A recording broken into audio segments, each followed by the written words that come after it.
এরপরে নজরুল ইসলাম খান সাহেব কনক সাহেবকে জিজ্ঞেস করলো যে তোমার কোনো কথা আছে কিনা। কনক সাহেব বললো যে সেলিম ভাই আমার বিরুদ্ধে যেভাবে কথা বললো এটা ঠিক করে নাই। আমার মোবাইল অফ ছিল, আমার মোবাইল সরকারিভাবে বন্ধ ছিল, সিম ওলগা ব্লক করে রাখছে, আমি গান গাইতে পারি নাই। তা আমি বললাম যে আপা গান গাইতে পারেন নাই এটা যেমন আপনার দুঃখ, গান গাইতে গেলে টাকা ইনকাম করা যায়, এটা আপনি পান নাই, বঞ্চিত হয়েছে। আর আমরা আমার নেতা কর্মীরা বউ ছল নিয়ে বাড়িতে ঘুমাইতে পারে নাই। এত জুলুম অত্যাচার, আপনি তো কারো না কারোর সাথে কথা বলতে পারতেন।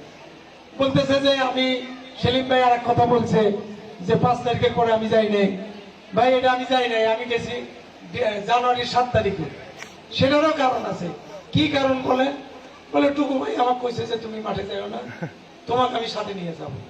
বললাম যে রাজনীতি করবেন আপনি, আপনি টুকু ভাই বললে আমরাও মানি, কিন্তু রাজনীতি করতে গেলে যেসব অবস্থান থাকা দরকার সেই অবস্থানে আপনি ছিলেন না।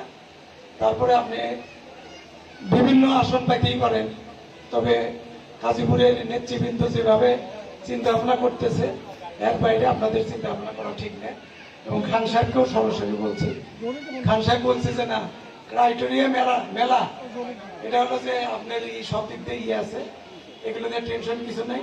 তারেক জিয়ার কাছে হলো আপনার পুরা নথি যত জড়ি টোটাল জড়ি বলে তারেক জিয়ার কাছে, উনি সিদ্ধান্ত নিবে, এখানে কারণ নিরাশ হওয়ার কিছু নেই।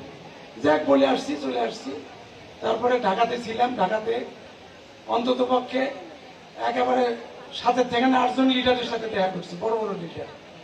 কাজেই একটা মনো আমার বলে না যে আমি মনোনয়ন পাবো না। ইনশাআল্লাহ মনোনয়ন